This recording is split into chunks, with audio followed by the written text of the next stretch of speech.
ahantu hatari abantu ngo dore imiruhu irabarembeje, ngo n'urusaku rurabarembeje. Ubwo rero iyo ufite umuruho udafite Yesu, egare kujya kwiyahura. Iyo ufite umuruho udafite Imana, nta kindi kintu gitekereza. Amajwi ya Satani aba menshi akubwira ngo cinzira cinzira, jya kwiyahura wipfire wiyahuye, nibwo umuruho uzashira. Ariko umuntu ufite Yesu, haleluya, ngo muze mwenyine twihererane. Iyo ufite agahinda uza ku Mana akakubwira ati mwana wanjye, nubwo ufite agahinda, ngo burya agahinda si uguhora urira, ngo burya ibibazo si uguhora utaka, gushavura cyane si uguhora wigunga, ngo hari igihe kimwe Imana izaza. Bishatse ngo iyo ufite agahinda ukajya ku Mana, ubana neza n'Imana. Iyo ufite agahinda ukaza imbere y'Imana, Imana igikubashisha ibyo abantu batakubashisha. Iyo ufite agahinda ukaza imbere y'Imana, igiguhereza amasezerano, ikavuga ati mwana wanjye, nzagutabara, nzagusetsa, nzabana nawe. Iyo ufite agahinda gahita gashira mu mutima wawe, ukumva wongeye kugirana connection n'Imana. Buriya wamaze gutekereza kwiyahura, n'Imana iba yarangije kukujugunya, n'itorero ntabwo ryemeye kugushingura. Imana yacu duhana umugisha. Tugiye kuganira ku magambo y'Imana. Uyu munsi nabazaniye amagambo y'Imana avuga ngo Imana izi imibare. Haleluya, haleluya. Imana izi imibare mw'abantu mwe. Nabazaniye amagambo y'Imana avuga ngo Imana izi imibare. Bishatse kuvuga ngo urahita ukurura icyifuzo cyawe tubigishiramo imibare y'Imana. Bishatse kuvuga ngo niyo uko byagenda kose, niyo mu mufuka haba hasigayemo igiceri cy'ijana, Imana izi imibare. Izi nzira yanyuzamo ikakugirira neza, iyi Imana izi nzira yanyuzamo ikaguhembura, iyi Imana izi nzira yanyuzamo ikaguhereza urubyaro, iyi Imana izi nzira yanyuramo ikaguhereza byose uri kuyisaba, iyi Imana izi nzira yanyuramo ikagutamurura, ikagukora amadede, ikakunyuza mu marembo ya ba rupinzi. Imana yacu yahabwa icyubahiro. Nabazaniye amagambo y'Imana ivuga ngo Imana izi imibare. Tugiye kuganira ku magambo y'Imana gatoya. Ndabirambiwe TV. Yes, wahisemo neza gukurikira Ndabirambiwe TV. Reka nkwifurize amahoro y'Imana ngo akomeze abane namwe. Ngewe muri kumwe nawe rero nitwa Nshimiyimana Emmanuel. Tubayeho ku mugambi w'Imana, ntabwo tubayeho ku mugambi w'abantu. Nicyo kidutera kuba tukiri aha uyu munsi. Niyo mpamvu mba nifatira urugendo nkifatira uyu mwanya, nkaza kubashakira abakozi b'Imana, abavugabutumwa, abahanuzi. Imbere yanyu hari umukozi w'Imana, umuvugabutumwa, umuhanuzi, umunyamasengesho, Alliance. Tera haleluya eshatu z'Imana. Haleluya, haleluya, haleluya. Mu izina rya Yesu, amavuta mu izina rya Yesu. Amina, amina. Imana ihimbaza. Haleluya. Ariya, Yesu ashimwe. Yesu nahimbaza. Wari umeze neza? Meze neza, nashimye Imana. Turakwakiriye hano kuri Alliance Official. Murakoze cyane. Mu rugo iwacu. Yego. Ngo impamvu mvuze ngo ni mu rugo iwacu, Yesu ngo yaravuze ngo aho muzagera hose bakabakira hazaba hanyu. Rero natwe twageze kuri Alliance Official tuhagira iwacu. Ngo nawe kubera ko nubwo ari iwawe twaguhaye ikaze. Murakoze cyane. Yes, wowe ikintu ugiye kudufasha, ugiye kutwakira abantu badukurikiye bwa mbere, by'umwihariko abantu bagiye kwemera gukanda subscribe kuri Alliance Official kugira ngo binjire mu muryango wacu. Nuvuga ngo ikintu ugiye gukora, ugiye kubatwakirira, ubapepere, ubasuhuze, ubahe ikaze, hanyuma natwe tubakire. Ni karibu, Imana iguhereze umugisha. Ndabasuhuje cyane, amahoro y'Imana bane namwe. Mwebwe mudukurikira, abatanzi nitwa amazina yanjye nitwa Uwabijuru Alliance. Ndi umukobwa ushima Imana, ntabwo biragira murabibona. Maye duhana umugisha, mu rugo ni Musanze, niranira muri ADPR. Birenze ibyo Yesu naduhana umugisha. Yego. Ariya wambaye ako kantu wambaye ni keza, bakita akitero n'agasharupe. Akitero na Yesu nawe ahantu henshi akenshi yagiye anyura, ahantu henshi yagiye ajya, yagendaga yiteye akantu nk'ako. Se ntabwo wajya kubona no mu mavideo, akenshi yagendanaga umwitero. Ngo na Dawidi ngo igihe cyose yajyaga abyina, ari kubyinira umugabo bitaga Sawuli cyangwa se umwami Sawuli, ngo yabyinaga yambaye ngafite umwitero, ukubye akubitaga umwitero ngo abazimu n'abadayimoni bagahunga. Nawe waje wakubisemo umwitero. Murakoze cyane. Yes, hanyuma rero mbere ko dutangira cyangwa se tuganira, reka mbanze nkubaze aka kabazo kugira ngo tuganire, by'umwihariko n'abantu badukurikiye. Njya nkunda kugira ngo tubanze tuganire, iyo tumaze kuganira tukajya mu ijambo ry'Imana biba byiza, biradufasha, bifasha njyewe, bigafasha wowe, kuko byanga byakunda tuba twamaze kuganira nyine tukajya mu bintu twabanje kuganira. Ikibazo cya mbere wenda nshobora kukubaza gutya, sibyo? Cyangwa se kiragira gute? Ushingiye aho isi iri kutuvana cyangwa se aho isi iri kuva n'aho iri kujya, ushingiye kuntu isi aho iri kutuvana cyangwa se twebwe turi kuyivana n'aho turi kuyijyana, iyo witegereje neza nk'umunyamwuka, nk'umunyamasengesho, nk'umuvugabutumwa, nk'umuhanuzi usengera abantu, ubona amaherezo ari ayahe? Amaherezo abantu bari mu bintu batabirimo neza, iyi si irabashyira ku karubanda. Isi irabashyira ku karubanda? Yego. Kuko nta cyahishwe kitazajya ku karubanda, kitazahishurwa. Ubwo rero nimba iryo jambo riri no muri Bibiliya bavuga ngo nta gihishwe kitazahishurwa, abantu bari muri iyi si bakayibamo bari kuyibangikanya, bari kwemera Imana ubundi bikajya ku hehe.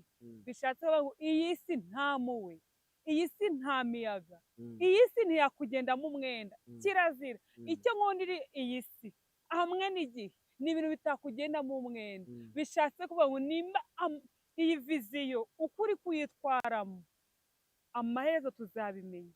Nimba uri kuyitwaramo neza, nimba uri guhisha agakiza kawe mu ngutiya ndende, nimba uri guhisha agakiza kawe mu makanzu maremare kugira tumenye ko uri umwadeperi, ko uri umurokore, icyo nzi cyo nimba ari ibyo uri gutwikiriraho mu mutima wawe hatarimo Imana, tuzabibona, izabishira ku karubanda.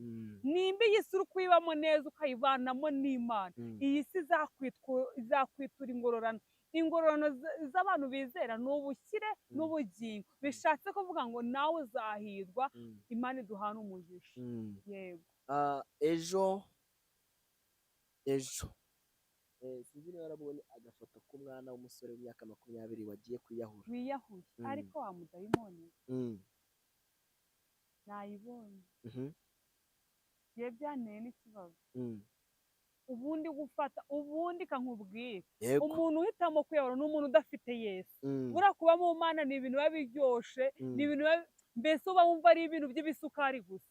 Iyo uri gusenga Imana, agahinda kose waba ufite, indirimbo rirambwira ngo muze mwenyine twihererane, ngo musange ahantu hatari abantu, ngo dore imiruho irabarembeje, ngo n'urusaku rurabarembeje. Ubwo rero iyo ufite umuruho udafite Yesu, egare kujya kwiyahura.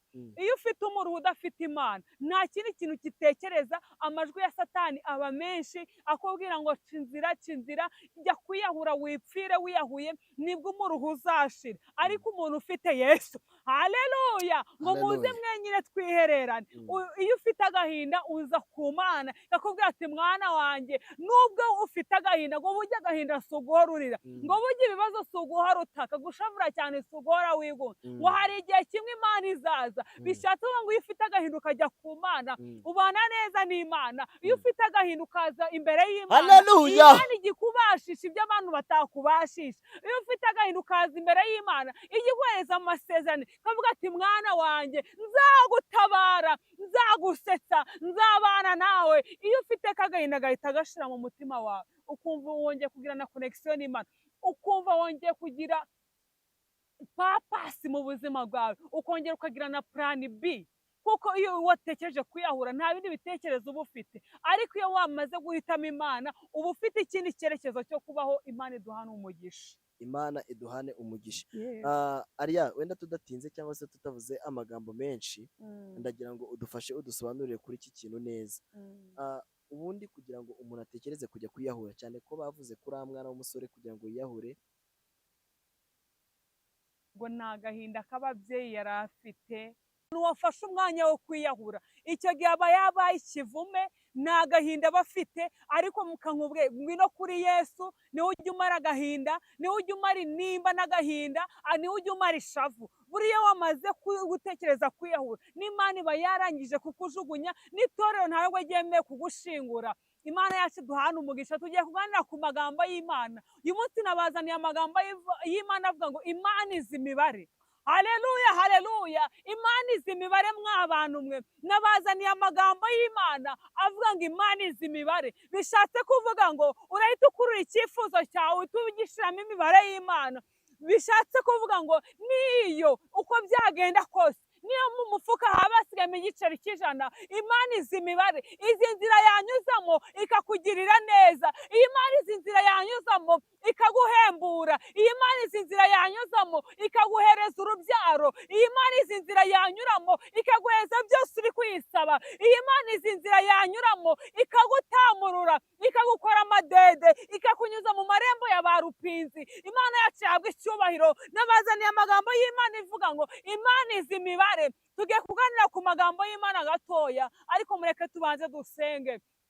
Byiringiro by'abera mutanga bugingo mwiza, papa wacu turagukunda, izina ryawe nirishimwe. Tubonye ko byose ari ubusa, tubonye kugukurikira, kari wo mushinga ufite ishingiro, izina ryawe nirishimwe. Nuhabwe icyubahiro yuko waturinze, waturengeye, wahabaye, izina ryawe rihabwe icyubahiro. Mwami Imana nyagora ku ngoma Imana, dushingiye ku byo wakoze hari icyizere cyo kubaho, dushingiye ku byo wakoze tukuramburiye amaboko, izina ryawe nirishimwe. Mana turagushimye, mbere ya byose reka ubanze watweza udutunganye. Mana turi abanyabyaha, kandi ijambo ryawe rirambwira ngo ugiye kukuvuga abanza ave mu bidatunganye. Niyo mpamvu Kristo nkwinginze kugira ngo utubabarire aho twacumuye, utubabarire abadukurikiye Kristo nabo bashatse kumva ijambo ryawe, reka ubanze wabeza ubatunganye rwose mu izina rya Yesu. Ayiwe, ntabwo dusengeye amagambo yawe kuko yabayeho tutarabaho, ahubwo dusengeye Kristo njyewe ugiye kurivuga, unyeze untunganye mu izina rya Yesu. Amagambo y'Imana tugiye kumva reka hembure imitima y'ababyeyi, hembure imitima y'abapapa, basore n'inkumi reka duhembure mu izina rya Yesu. Dufashe none n'iteka ryose, amen. Tugiye kuganira amagambo y'Imana ari muri Mariko ibice 6. Umutwe w'amagambo uravuga ngo Yesu ahaza abantu 5,000. Reka dore ku murongo wa 35. Haravuga ngo nuko umunsi ukuza abigishwa be baramwegera bati, dore aha nihagira abantu, none umunsi ukuze, basezerere bajye mu ngo no mu birorerero by'impande zose, bihahireyo ibyo kurya. Dutaruke 38. Nawe arababaza ati, mufite imitsima ingahe? Mufite imitsima ingahe? Mujye kureba babimenye. Baramusubiza bati, ni 5 n'ifi 2. Imana ishimwe.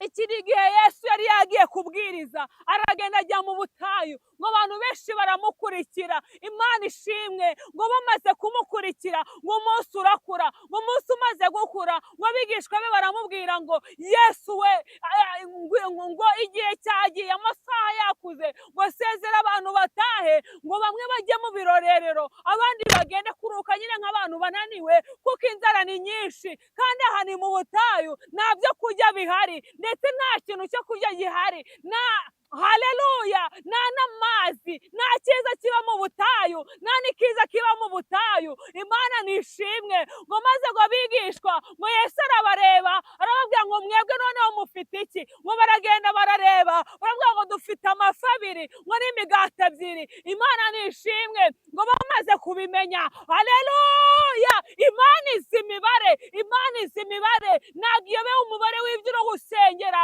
naje kukubwira ngo wowe wizere gusa, wumve ko Imana ishoboye byose. Imana nishimwe.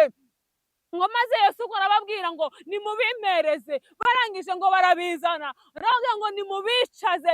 Imana yacu nishimwe. Ngo bamaze kubicaza, ngo Yesu ngo maze ngo arababwira ngo nimubimereze. Imana nishimwe. Ngo arangije ngo Yesu ngo mu kwizera, arangije ngo arabitubura, ngo ahereza abo bantu bose, ngo abantu bose bari bahari, ngo yarabahaye, ngo maze no kubaho, ngo hagira n'ibisaguka. Suko Imana itari izi imibare, itarazi umubare w'abantu bari aho ngaho, Imana yarabazi. Bishatse kuvuga ngo iyi Imana ishoboye kuguhereza ibyo ushaka nonaha, ikaguhereza n'ibyo kuzigama n'ikindi gihe, kuko warayisenze, kuko Imana warayubashe. Izina ry'Imana rihabwa icyubahiro. Naje kukubwira ngo iyi Mana yarebye, yari ifite amafi 2, gashobora kuyatubura, igahaza abantu 7,000. Imana nishimwe, ishoboye no gutubura ibyo byawe byose byakunaniye, bikabaho, bikongera bikaba bizima. Imana nishimwe, naje kukubwira ngo Imana izi umubare, Imana izi matematike, Imana yacu nishimwe. Ntabwo iyobewe yuko ayiwe uyu mugabo umukwiye, ntabwo iyobewe yuko yagukorera ubukwe. Tugiye gusengana, wowe izere gusa. Imana ishoboye byose. Mwami Imana yacu, Mana nziza, ushoboye byose, nta kikunanira. Ayiwe, ni wowe ujya wimura imisozi itabimenye, ugahagarika inyanja. Iyo uvuze biraba, byo wategeka bigakomera. Ayiwe, Mwami Imana, dushingiye kuri aba bantu wahajije, kandi hari amafi abiri, bishatse kuvuga ngo ibyacu ntabwo byakunanira. Imana nishimwe. Ayiwe, twongeye kukugirira icyizere, ongera uturengere, utwambike imbaraga. Bafite ibyifuzo bitandukanye, tubaragije amaraso yawe kubw'ijambo ryawe, reka nabo bizere, nawe ubagereho mu izina rya Yesu. Ongeye iwe, Mwami Imana, Zakayo ubwo yari ari hasi, ariko Mwami Imana yuriye igiti, natwe tugize ishaka ry'umurimo wawe ryo kukwizera. Turengera udutabare mu izina rya Yesu. Ayiwe, n'abashaka kwakira Yesu nk'umwami n'umukiza, ubarengere ubatabare none n'iteka ryose. Amen.